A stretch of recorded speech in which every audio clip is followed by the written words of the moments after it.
모든 것이 우연이 되어졌다라고 생각하며 살아가고 있습니다. 우연이라는 단어의 뜻은 아무런 인과관계 없이 뜻하지 아니하게 일어나는 일이다라고 정의하고 있습니다. 즉 인과관계 없이 일어났다는 것이 원인 없이 결과만 나타난 상황을 의미합니다. 그런데 사람들이 정말로 우연히 태어나고 우연 가운데 살아가다 우연 가운데 죽는다 생각합니까? 과연 그럴까요?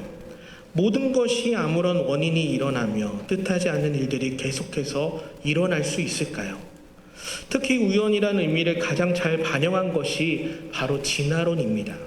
제가 진화론에 대해서는 자세히 알지 못하지만 제가 아는 범위에서 생각해 보건대 진화론은 단일 세포가 우연히 세포 분열을 계속해서 진행하다가 우연히 생명체가 되고 각자 환경에 적응하기 위해 우연히 물고기가 되고 우연히 새가 되고 우연히 동물이 된다라는 이론입니다. 그런데 이 우연히 그 모든 일들이 가능할까요? 저는 단언컨대 아니다라고 생각됩니다. 이 세상은 우연히 되는 일이 하나도 없습니다. 만일 인간도 우연의 산물이다라고 가정한다면 우리의 인생은 아무런 목적도 의미도 그리고 소중함도 발견할 수 없을 것입니다. 우리는 우연히 태어나서 우연히 살다가 우연히 죽는 존재들이 아닙니다. 우리가 믿고 있는 신앙은 하나님의 계획 아래 태어났고 하나님의 뜻 가운데 살아내고 죽음은 끝이 아니라 저 영원한 하나님의 나라에서 하나님의 백성으로 살아가는 존재들이다라는 것입니다. 그러므로 우리의 인생은 하나님의 인도하심 가운데 살아가는 인생입니다. 그렇다면 하나님께서 우리를 어떻게 인도하실까요? 오늘 본문에 나타난 한 사람 모세를 통해서 하나님께서 우리의 삶을 어떻게 인도하시는지를 함께 살펴보고자 합니다. 오늘 본문 말씀을 이해하기 위해서는 본문의 배경을 이해하고 있어야 합니다. 본문의 배경은 이렇습니다. 야곱의 가족 70명이 애굽의 총리가 된 요셉의 인도함을 받아 애굽의 고센 지역에 정착하게 되었습니다. 그리고 그곳에서 400년이 지나면서 이스라엘은 70명에서 200만 명으로 불어나게 되었습니다. 그러던 중에 요셉을 알지 못하는 새로운 왕조가 애굽을 집권하게 되었습니다.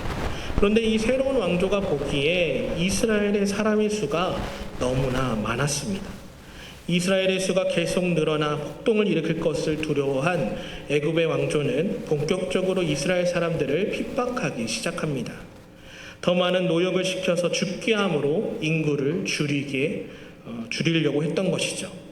그러나 생각만큼 인구가 줄지 않았고 결국 애굽 바로 왕은 마지막 명령을 하게 됩니다. 출애굽기 1장 22절입니다. 그러므로 바로가 그의 모든 백성에게 명령하여 이르되 아들이 태어나거든 너희를 그를 나일강에 던지고 딸이거든 살려두라 하였더라.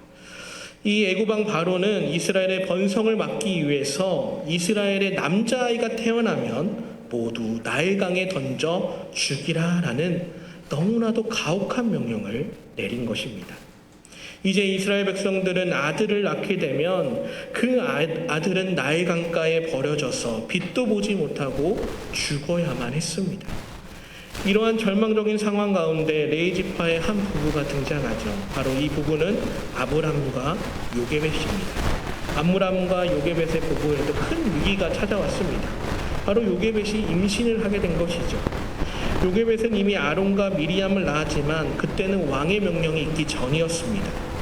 그러나 왕이 아들을 죽이라는 명령을 내린 후에 임신하게 된 것이죠. 이 부부가 임신한 것을 알게 되었을 때 어떤 생각이 들었을까요? 그때는 당시에 아이의 성별을 미리 알 수 없었기에 아마도 아이가 태어나기 전까지 딸이기를 기대하며 그리고 기도하며 계속해서 걱정과 근심 가운데 밤잠을 못 이룰 것 같습니다.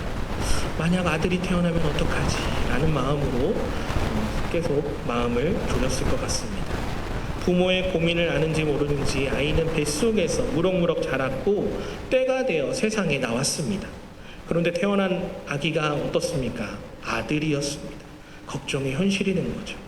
아기가 태어나면 어떨까요? 맞습니다. 울음소리가 집 천장을 뚫습니다. 집안 깊숙한 곳에 누워도 울면 입을 틀어막을지도 모르겠지만 아기의 울음소리를 더 이상 다른 사람에게 숨길 수 없을 만큼 우렁찼을 것입니다. 부모는 아기를 3달 동안 최선을 다해 숨겼으나 더 이상 숨길 수가 없게 되었습니다. 그래서 아이를 어쩔 수 없이 갈대 상자를 만들어야만 했습니다. 그 갈대 상자는 나무 진과 역청을 발라 갈대 상자 안에 물에 들어가지 못하도록 하게 만들었습니다. 그리고 3개월밖에 되지 않은 갓난아기를 그 갈대 상자에 넣고 나일강에 가게 되죠. 그리고 수많은 갈대가 우거진 곳에 아기를 두고 떠납니다. 부모가 아기를 버린 그 심정은 어떨까요? 가슴에 피멍이 맺히고 그 아픔과 고통은 차마 말할 수 없이 고통스러울 것입니다. 그러나 아기가 만약 애국 군인에게 발견하게 된다면 그 아이는 즉시 죽어야만 했습니다. 이것을 알기에 부모는 아기를 죽일 수가 없어서 갈대 상자에 넣어 나일강에 버릴 수밖에 없었던 것이죠. 우리도 이와 같은 때가 있습니다. 상황은 다르지만 오늘을 살아가고 있는 우리도 어쩔 수 없는 현실을 마주할 때가 있습니다. 살아가면서 이해할 수 없는 힘든 일을 겪기도 하고 감당할 수 없는 심각한 문제에 부딪히기도 합니다. 내가 할 수 없는 일인 한계를 경험하게 될 때 우리는 낙심하고 절망하게 되는 것이죠. 그러나 우리에게는 소망이 있습니다. 바로 우리와 함께 하시는, 우리의 삶을 인도하시는 하나님이 계십니다. 우리를 사랑의 눈으로 지켜보시는 하늘아버지가 계신다는 것입니다.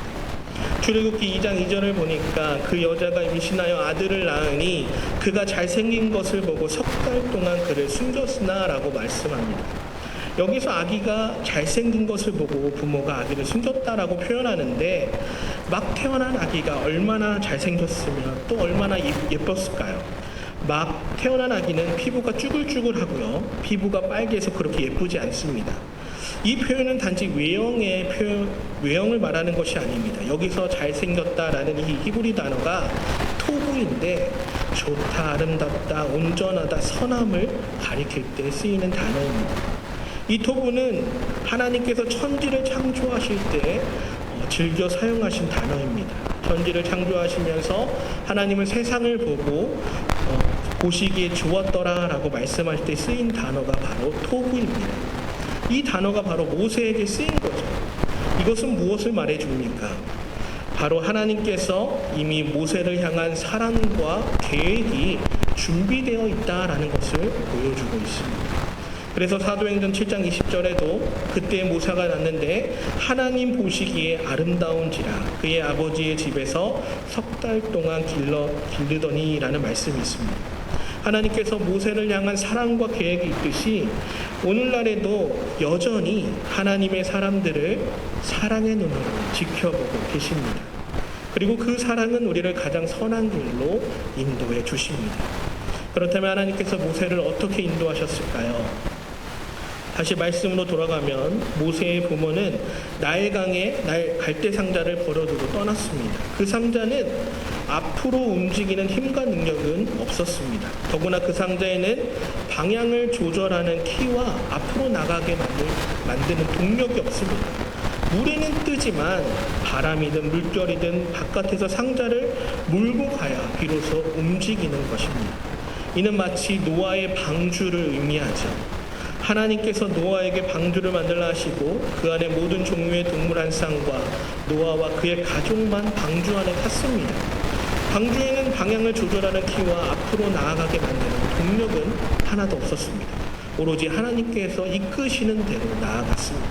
그리고 그 이끄심은 결국 하나님께서 뜻하신 목적지 아리랏산에 정박했습니다. 마찬가지로 이 모세의 갈대 상자도 하나님께서 움직이셔서 뜻대로 목적지에 닿게 하십니다. 바로 애굽의 공주인에 정박하게 하신 것입니다. 출애굽기 2장 5절을 보니까 바로의 딸이 목욕하러 나일강에 내려오고 시녀들은 나일강가에 거닐 때에 그가 갈대 사이에 상자를 보고 시녀를 보내어 가져다가라고 말씀하고 있습니다. 그 당시 나일강은 수많은 갈대로 어우러져 있습니다. 그래서 수많은 갈대 사이에 갈대 상자를 발견한다는 거 쉽지 않습니다. 그러나 애굽의 공주의 눈에 그 갈대 상자가 딱하니 보였습니다. 그뿐만이 아닙니다. 한 주석을 보니까 그 당시 애굽 수는 나일 상류인 테베라는 지역이라고 합니다. 그리고 이스라엘 사람들이 사는 지역이 고센 지역이고 그곳은 나일강 하류 지역이라 테벳에서 고센으로 가려면 긴 시간 동안 배를 타고 와야만 했다고 합니다. 그런데 모세를 버려둔 그때 그곳으로 바로의 딸이 목욕하러 나일강에 왔고 갈대 상자를 발견했다는 것, 참으로 신기한 일입니다. 이는 하나님께서 바로의 딸을 그때 그곳으로 인도하셨다는 것밖에는 설명이 되지 않는 것이죠. 또 만약에 갈대 상자를 처음 발견한 사람이 공주들의 시녀였다면 아마도 모세는 살아남지 못했을 것입니다. 그 당시 나는 새도 떨어뜨린다는 바로의 명령을 시녀들이 몰랐을 까닭은 없습니다. 그러나 그날 거기서 상자를 발견하고 그 상자를 열어본 인물이 공주였다는 사실이 기적이라는 것이죠. 이처럼 모세의 갈대 상자가 공주에게 발견됐다는 것, 하나님의 인도하심이 아니면 설명되지 않는 것입니다. 많은 사람들은 이 장면이 우연이고 운 좋게 생긴 일이라고 생각하지 모르겠지만 우리는 알고 있고 믿고 있습니다. 이것은 하나님의 인도하심이고 하나님의 계획 아래 모든 일이 이루어졌다라는 것입니다. 기독일보의 한인 선흥교 교회를 담임하시는 이은종 목사님께서 이 모세의 갈대 상자에 대해 이렇게 이야기했습니다. 사람의 눈으로 보기에는 갈대 상자는 절망의 상자고 불행의 절정이다. 갈대 상자는 불행한 시대를 어떡하다 보니 태어나 어머니로부터 버림받아 나일강에 버려진 무의미한 상자에 불과했다. 아무도 주목하지 않는 상자.